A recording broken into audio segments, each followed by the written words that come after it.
Hi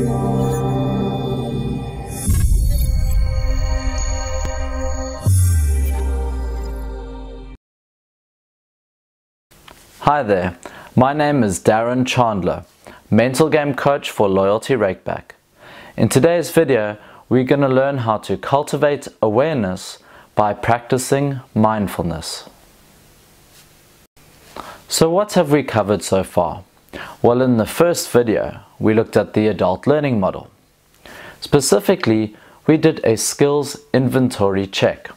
We looked at what parts of our game we're doing really well at, which parts of our game are good but still we are learning and working on, and which parts of our game are a weakness. How did we do this? Well, whenever we started tilting, we had a look to see, okay, when we're tilting, is this part of our game that falls off? Then we know that it was in the conscious competence stage. If we're tilting and we're still able to keep our performance in this area, well, we know we've mastered it. That would be the unconscious competence stage. And if we're getting frustrated and we find that we're not doing well regardless in an area, we know that it's a definite weakness, so it would be a conscious incompetence stage. We also looked at the Yerkes Dodson model and asked ourselves 3 questions. How do we feel when we are playing our A game? Number 2, what happens or what can occur for us to move out of our flow state? And then number 3, what strategies do we use to get back into our A game or flow state?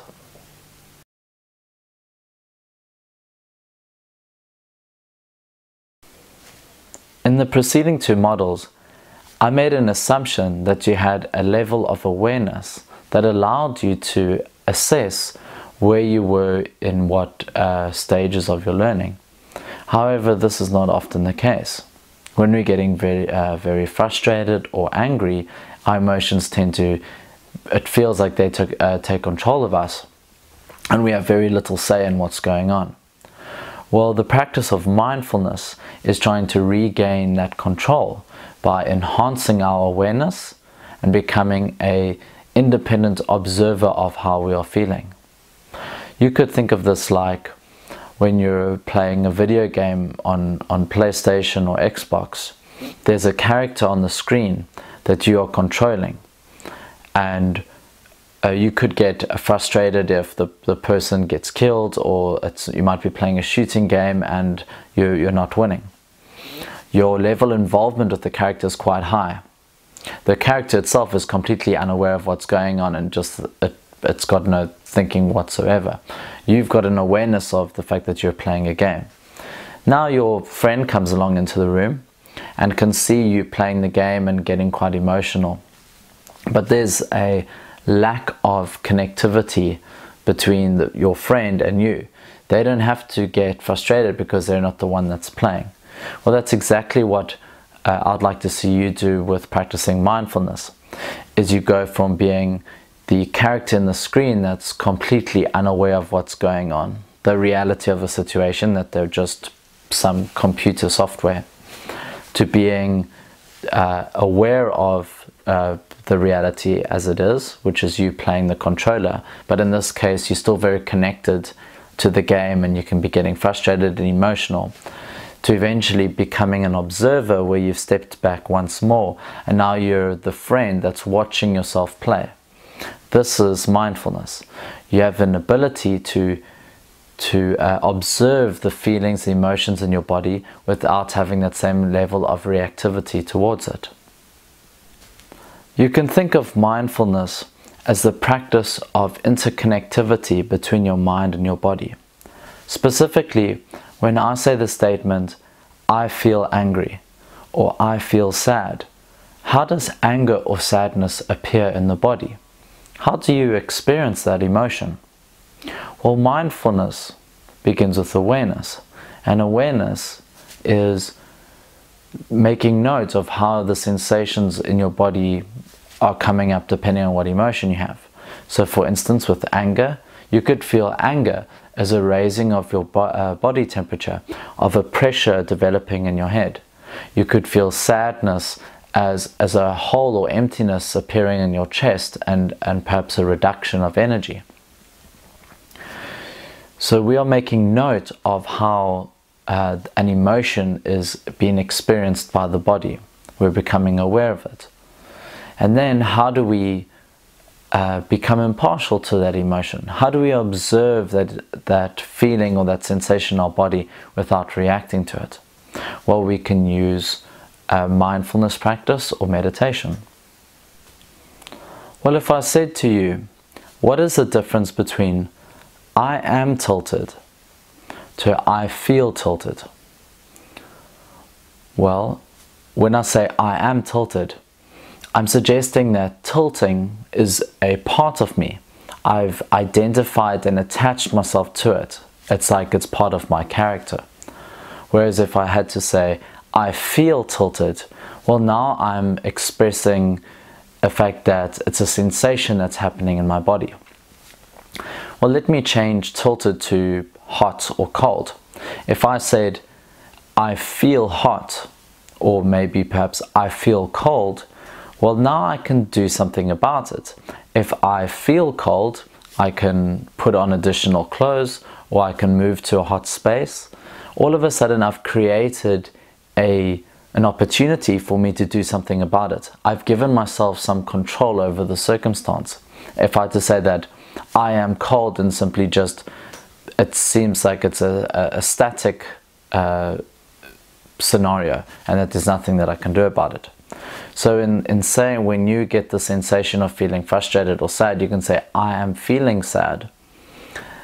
Begin to put you're putting your mind on a path that allows you some control, because you're recognizing that it's a feeling or sensation in your body.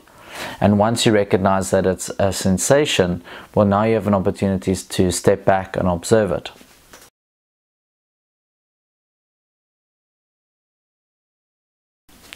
So now I'm going to share with you two exercises that you can do.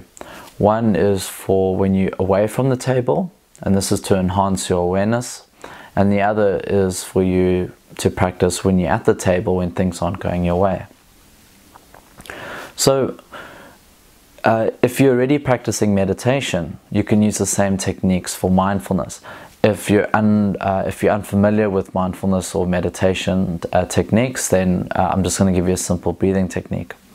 But the idea behind mindfulness is simply to give you a space to be on your own, away from any distractions.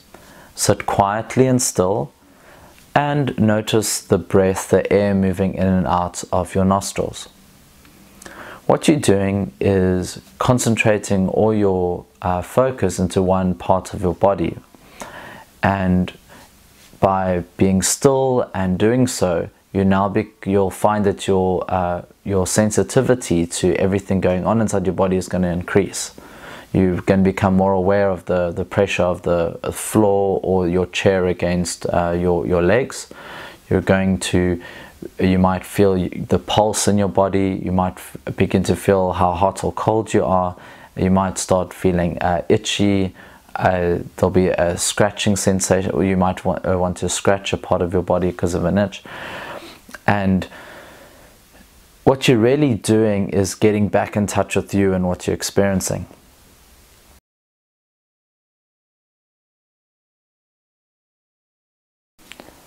So how would I apply mindfulness during my session? Well, when I first would become frustrated, I would then take a deep breath and remind myself that what I'm feeling is just sensations in my body. It's not who I am. I would create some distancing from any frustration or anger or sadness that I'm feeling. The next thing I would do is remind myself of my strategies, the reason why I'm playing in that game. So for example, maybe I made a horrible blunder against a certain player. Well, I would first calm myself down with focusing on my breath and slowing the pace of my breathing so that I gained back control of that.